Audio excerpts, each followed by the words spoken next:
on, Dolphins? It's your boy Dillon. So here, now, in this moment, I am bringing you my Dolphins vs. Bills recap video. Yeah. Well, it was a little sloppy. It was a little nerve-wracking, to say the least. The Bills, like I said, the Bills always play us hard. You know, they do have a good defense overall, and so on and so forth. But let me just go ahead and get into the you know, the stats and stuff like that, and then I'll do, you know, the breakdown at the end. I'm gonna hit the 5 key things that I thought we needed to do to win this game, and then I'll give you my breakdown. So the stats, obviously, we won 21-17. I figured it'd probably be a pretty close game. You know, my prediction was 28-20. I think that's what it was, right? 28-20.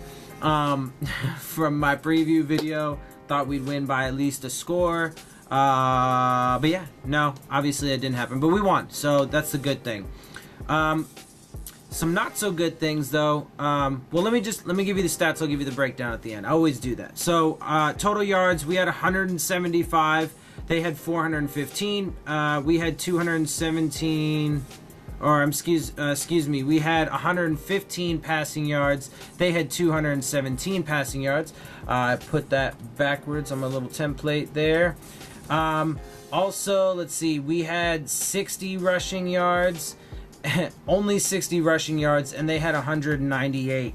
3.5 yards per play for us. That's terrible. 6.3 yards per play for them. We didn't lose any fumbles, but they did. Tannehill did throw 1 interception. Josh Allen threw 2. We were only 22% on third downs. Obviously terrible.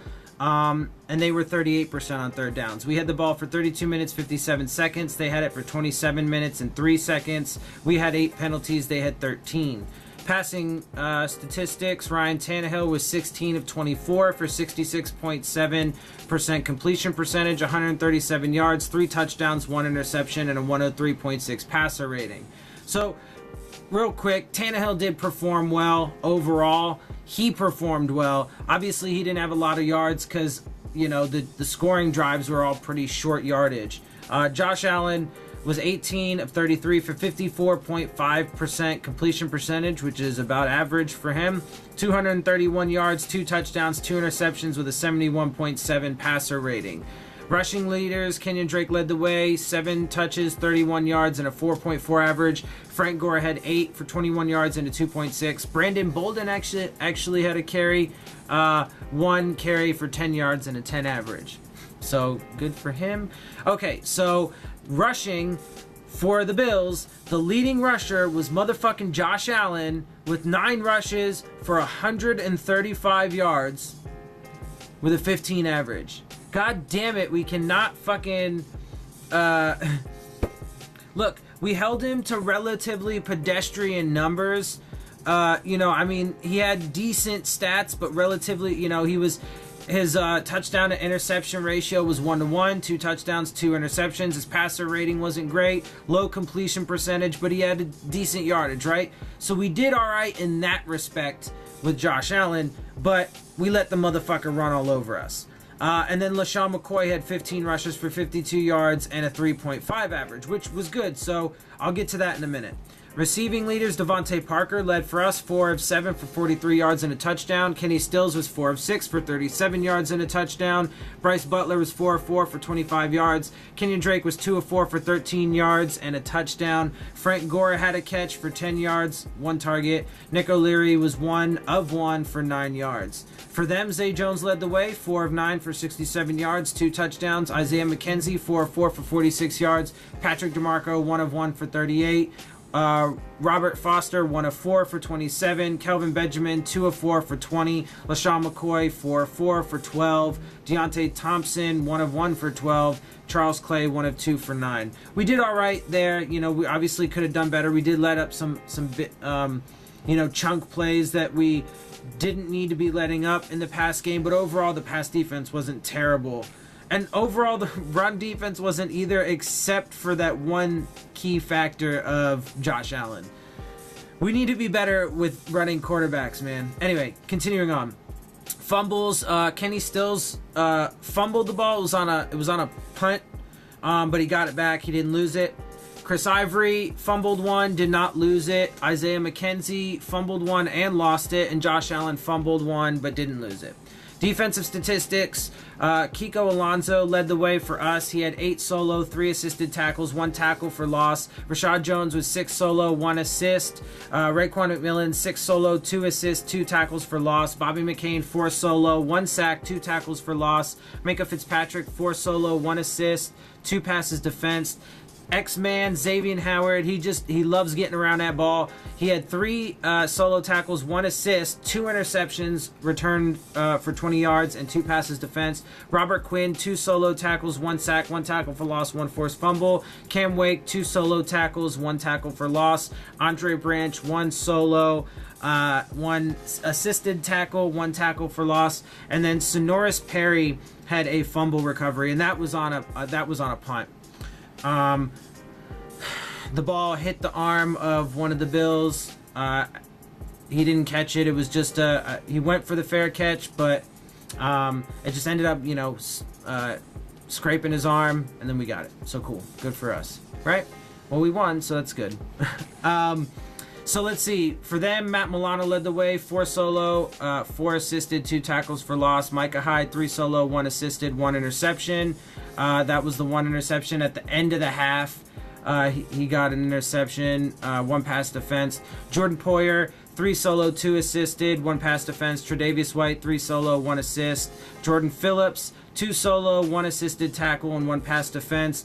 And he also had a taunting penalty on him that I'm pretty sure he's regretting now for being such a fucking jackass. See, I just want to point out though, it's stuff like that is why, Gase doesn't want guys like that around, right? So obviously he was talking all kinds of shit coming into this game. I didn't talk about it too much, but or really at all, but Jordan Phillips, was talking some shit. Y'all may have seen some reports or whatever, but he and he, made a couple tackles. He had a pass defense, right? But he cost his team, some pretty major yardage and a first down just because of the fact that, he wanted to be all, whatever. He got crazy. He's too arrogant. He's just too arrogant. And, Gase doesn't want that on this team.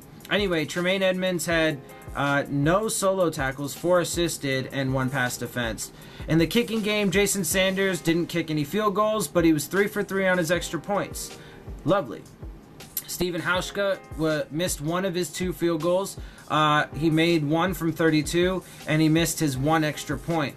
Punting, Matt Hawk had 7 punts. We gotta stop punting so fucking much, man. This offense needs to move, but I'll get into that in a minute. 45.7 average, 2 inside the 20 with a long of 56. Matt Darr, one of our old punters, had 4 punts for the 45.8 average, 2 inside the 20 with a long of 53. Kickoff returns, apparently Durham Smythe had 1.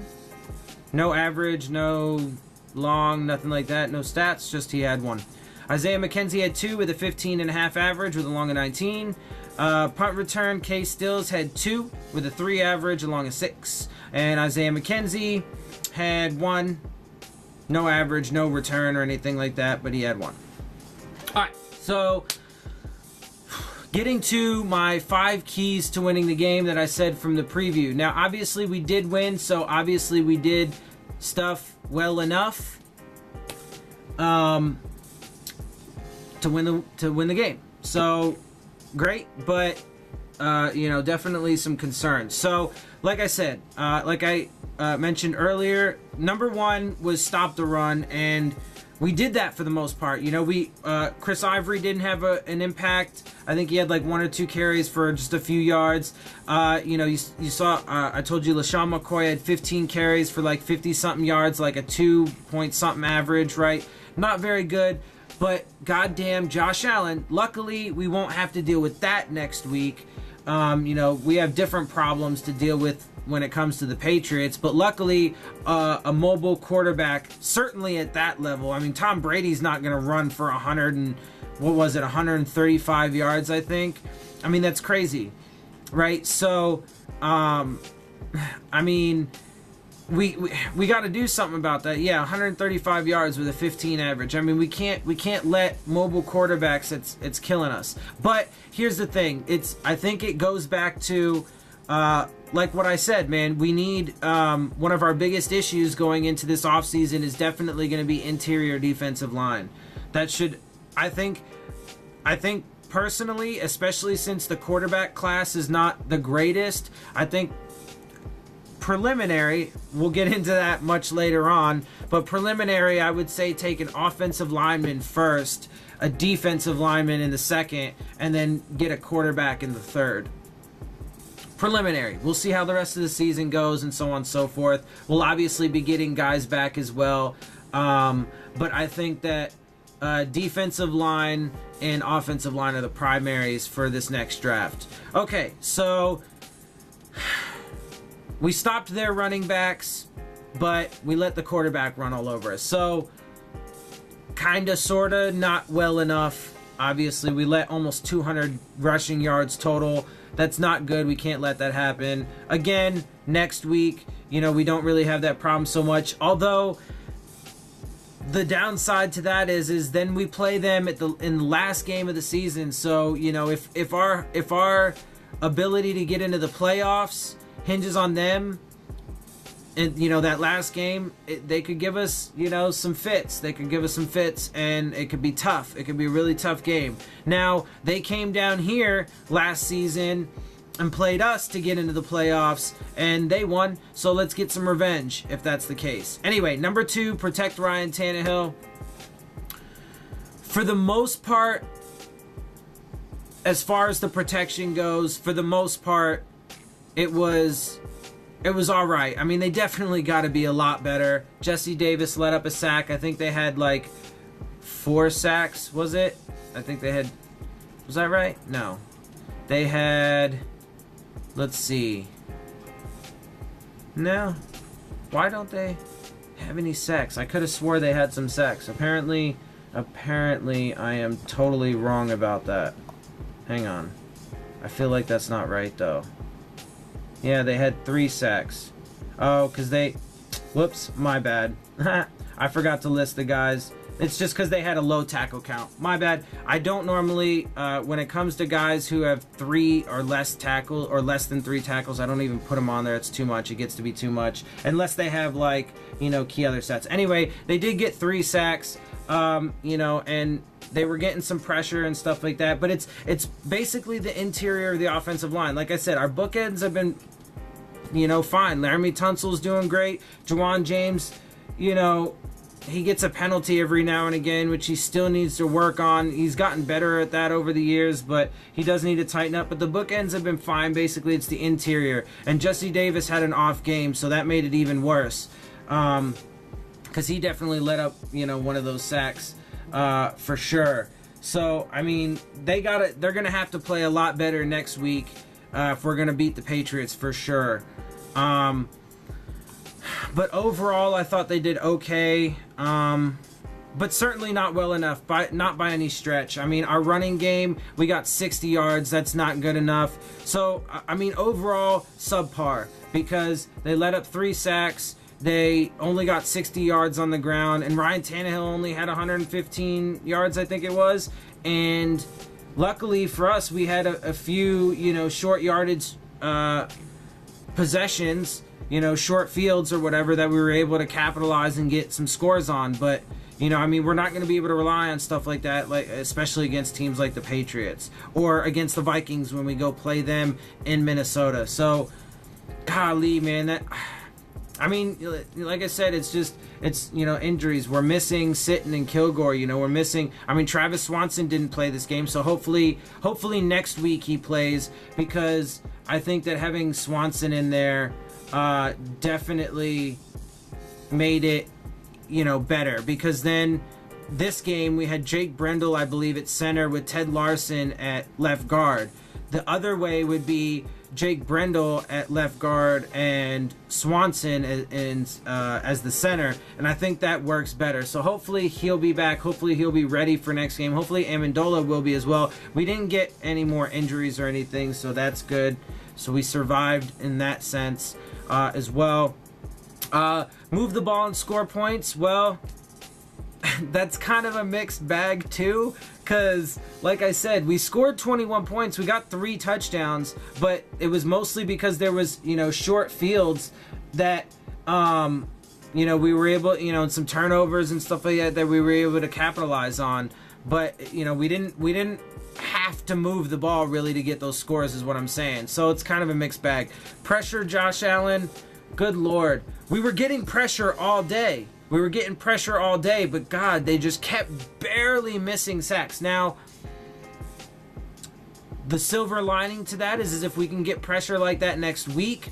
Again, Tom Brady's not the kind of quarterback that's going to run for 135 yards in a game. So there are, potentially more opportunities for sacks against him than, let's say, Josh Allen. But Jesus, man, they were just so close. So it's kind of funny, a lot of this stuff we didn't do all that great at. It's either mixed bag or, it's all really been mixed bag. Stop the run, mixed bag. We stopped their backs, but not the quarterback. Protect Ryan Tannehill, totally mixed bag. Move the ball and score points, mixed bag. So we gotta be a lot better next week for sure. Pressure Josh Allen, mixed bag. Cut down on penalties we can control. So, when it comes to penalties, I thought, again, it was just another game. And I've been watching, the games since the first, the morning games. And the officiating is just terrible across the board, period, point blank, on both sides. It was terrible for the Bills. It was terrible for us. It's been terrible for, the Jets. And who are the Jets playing? The Titans. It's been terrible for every other game. I hate the rules. I hate the NFL officiating. It's just terrible. Terrible, terrible, terrible. So, yeah, but there were some legitimate penalties that they got to clean up, man. They can't have.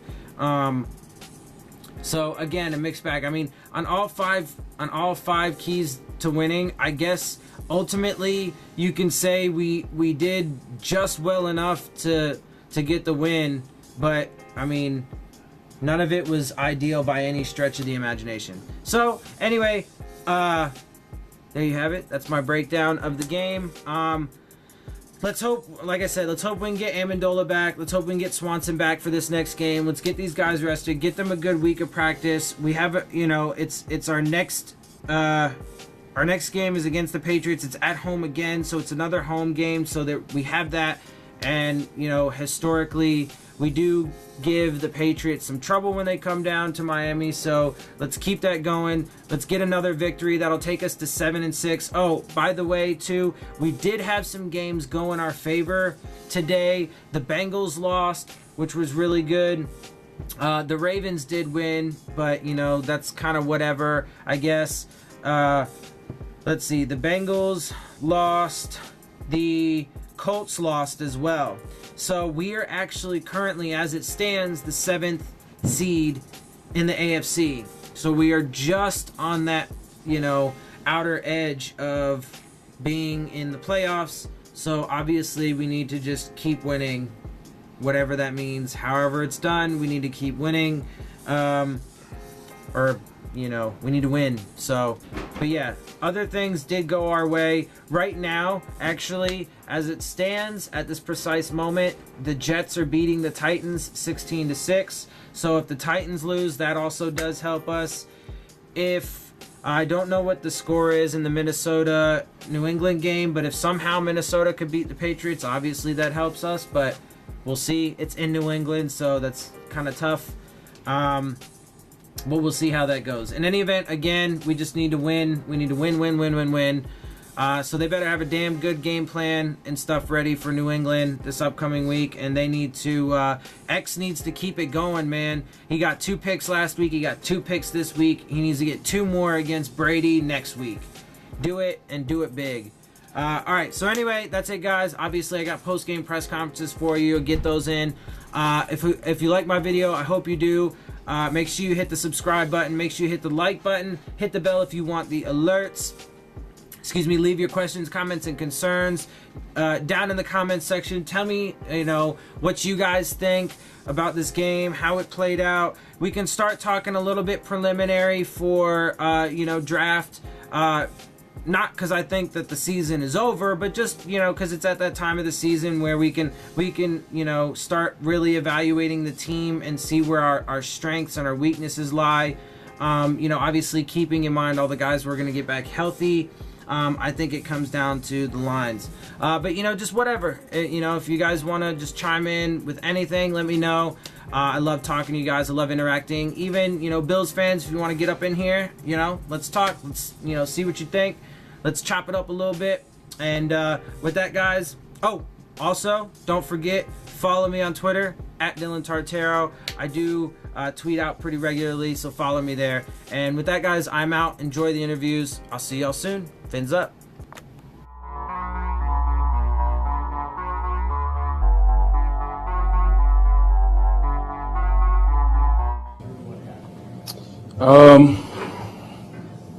He said left, he said right. It was, I guess everybody knew it was probably going to be the last play of the game. And he was doing whatever he could to buy time, obviously, get his receivers down the field. Guys, I don't remember who it was, but I know I was one of the guys chasing him around. He kept giving ground, and he launched it up there. I don't know who it was. Was it Clay? Buddy Charles, back there in the end zone, and he didn't make the play, so I guess that's pretty much it. There are people like on the locker room saying they had no idea who was throwing to because all the action was to the left and there was nothing to the right. Well, I can assure you I wasn't looking at receivers or coverage. Had a job to do at the time, so I didn't know what was going on back there. I'm focused ahead and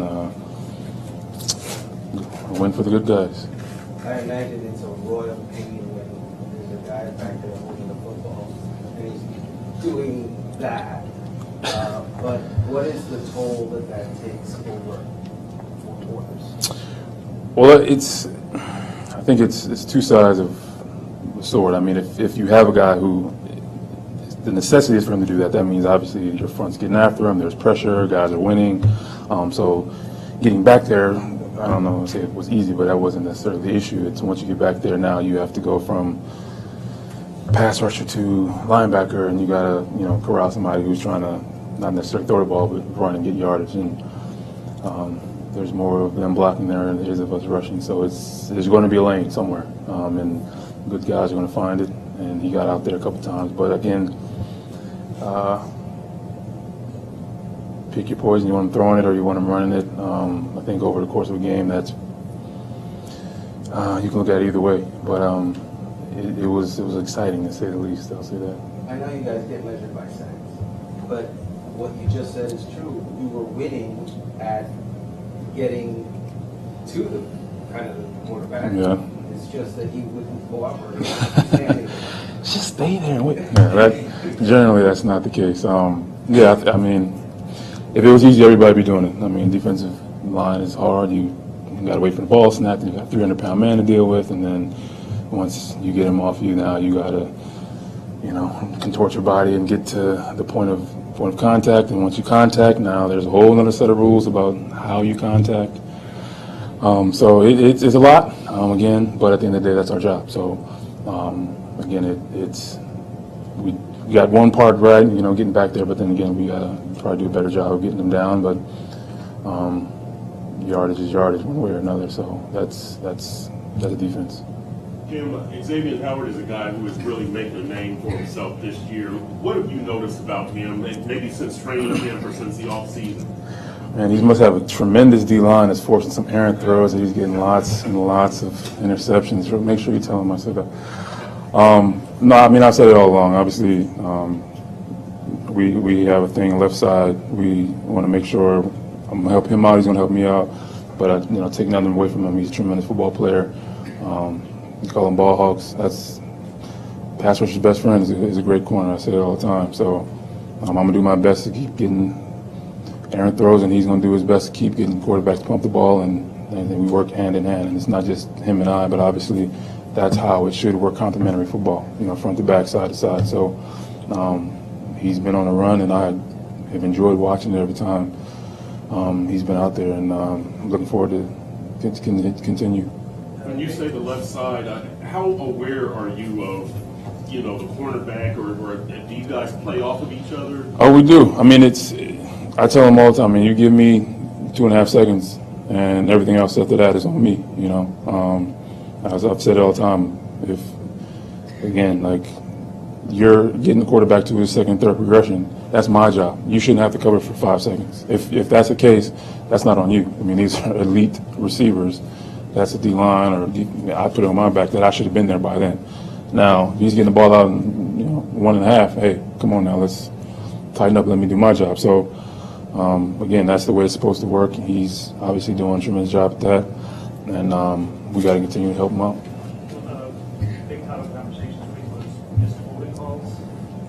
Missed holding calls? That never happens. What are you talking about? I feel like you got held by 2 different people on the safety. Drawing a blank here. I mean, I can't remember ever being held. I mean, it's an interesting game. There's some interesting calls that happened today, obviously. Football is changing. We had a couple, was it helmet to helmet, or I don't know the actual Kiko, I don't know what the word is they used, targeting or whatever. I think I had a personal foul today for shoving a quarterback, so I got to stop doing that. Flags, I guess, I don't know. But it's you take points off the board because there are 2 different guys that don't. Why are 2 guys blocking me in the first place? This is an issue. I mean, I don't know. I told you this, was it Friday? I don't ever want to put them in that position. You know, you wouldn't leave your keys in the car and leave it unlocked because you don't want to see it stolen. So I try my best not to allow the holding to happen, and if it happens, I can't blame them. I got to blame myself. I let them do it, and my job is to lock my car and eliminate that process from even getting started. So you saw it, you said it, I didn't. Jim, overall, having this win, still being in the picture for the playoffs, how can you take this and build on this for the next couple weeks? You probably thinking much further down the line than I do. Especially in December, it's a 1-game season every week. I think everybody knows I'm not a statistical guy. I don't count, I don't look, but in December, every game you're playing is probably going to be meaningful. So I say it all the time. It doesn't matter if you win or lose. You got about 24, 36 hours, depending, to enjoy it or to lick your wounds. And Tuesday afternoon, you got to wipe your slate clean and get on to the next one. So playoffs and end the season is not even in my radar. I'm looking forward to about, like I said, 24 hours of enjoying this win, and then you'll be on to the next game. Thanks, guys. Locker room is closed. Haven't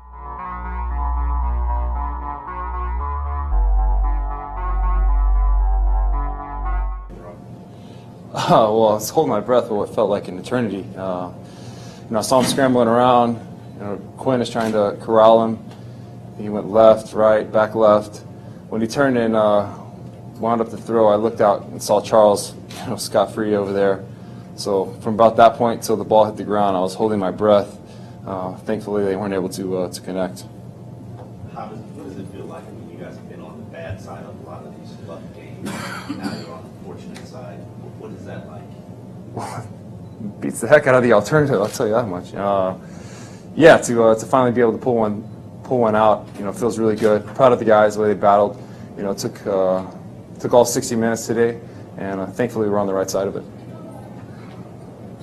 Touchdown to Devontae seemed to be that's the kind of play that you've been hoping for him for a while now. What happened there? Yeah, it was a big-time catch. It was a great call. We got the coverage we were expecting there, and got hit as I was making the throw, so didn't get to put as much velocity on it. Kind of adjusted it as I was throwing it, and Devontae did what we expected him to do: go up and make a big-time play for us. So, excited to see what he can do there. Obviously, we have seen that from him before, but great to see him make that play. Your best throw of the day might have been the Stills touchdown, taking through the play. It was double cover in the corner. You just laid it up there for him. Yeah, so it's a play we've been working for a while, and safety played more to the left than we wanted him to, and it took a while for Kenny to get around him and make the play. Just trusted him that he was going to get around that guy. He did a great job of getting around and making that play on the football. Ryan, what were they doing? You go down, you score the first touchdown, and kind of struggle to get first downs after that. What were they doing that created issues for you? They did a good job up front. I think that's where it started for them, was up front, and they were doing a good job shedding in the run game. Making our runs short, and then especially there in the first half, they were doing a good job of getting pressure. Wasn't able to get the ball off downfield. So I have to give a ton of credit to their front and the way that they were playing. Are you involved in any of the conversations with Jordan Phillips out there? No, I talked to him a little bit before the game, but no on the field conversations. What is this team's offensive identity? Yeah, I think it's something that's kind of changed throughout the year. Obviously, losing the guys that we did, we kind of had to navigate that, and it's tough. It's tough when you lose. Ultimately, we've lost, 5 or 6 day one starters on offense. So when you include Sitton, Kilgore, Marquise at tight end, Jakeem and Albert, play a lot. So you lose those type of guys, you kind of have to shift, the way you're attacking defenses and change things. So it's tough to say exactly what our identity is at this point, but I know we've had to change it a couple times throughout the season. Yeah, it's tough. It's tough whenever you lose guys and you feel like you're finally starting to get an identity, and then you kind of lose guys and have to change it. But that's football. Unfortunately, injuries are part of the game, and you have to be able to adapt and respond. Yeah, unfortunately. You were pretty banged up and bruised in terms of the amount of hits that they got on you. Your jersey was pretty great. What was that experience like, and how much of that was just what Buffalo was doing? Yeah, they did a good job. I think most of the hits were early. After that first drive, a couple on the first drive, and then right after the consecutive drives after that, way too much time on the ground. I think they did a good job of giving us different looks up front, moving guys around, run their games up front, and got a couple guys free. So made it tough to get the ball off. So we had a double move outside to Kenny. They played quarters, and backside safety did a great job of coming across. I tried to put it more on a line, like Kenny go up and make a play, and the safety was able to get in front of it. Was your arm there or No. No, I put it where I wanted to. I just, the safety made a good play getting in front of Kenny, as opposed to the other way around.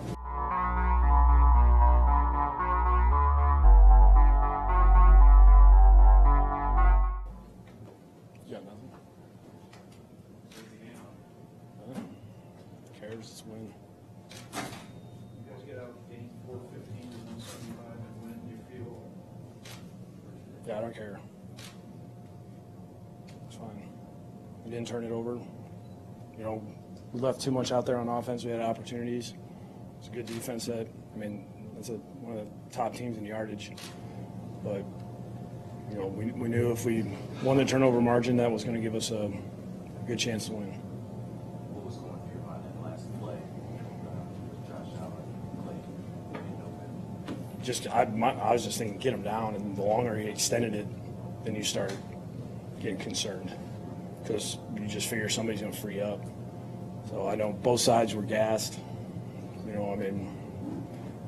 was going to be who was going to keep fighting. I think both teams did everything they could to the end.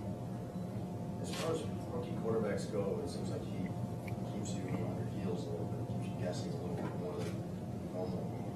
Well, he's a big guy that can run, and then obviously if somebody shakes free down the field, he can throw it a long way. So he causes a lot of problems in that area. You got to stay in your coverage when you start scrambling around. That's why it's hard for guys to just take off and start chasing them, because they know if they leave their guy and he sees them, it's going to be a touchdown. I know you liked him, or you watched him in the pre-draft. This was your first time actually playing against him. Were you impressed? I think it was what I would expect. I think last week he played well. He's only going to get better. He's going to be a tough guy to go against for a long time. You guys are still alive.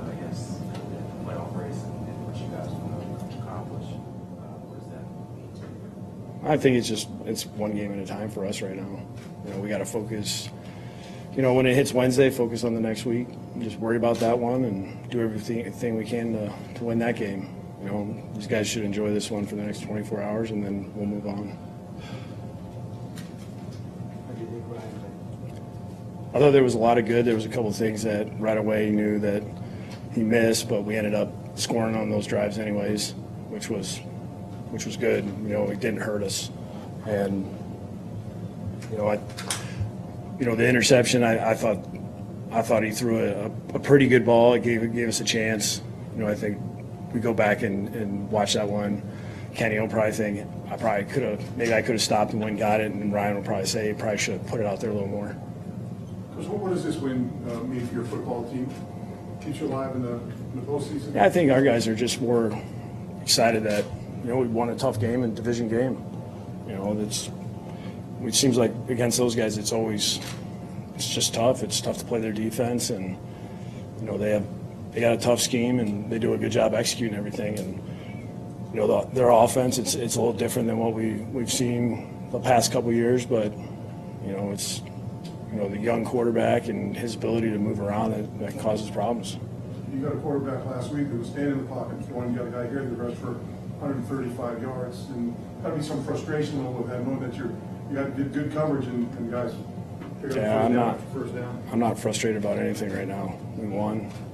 That's all we cared about this week. We'll correct the things we need to correct. We'll have to make adjustments next time we play him to make sure that he can't do that to us.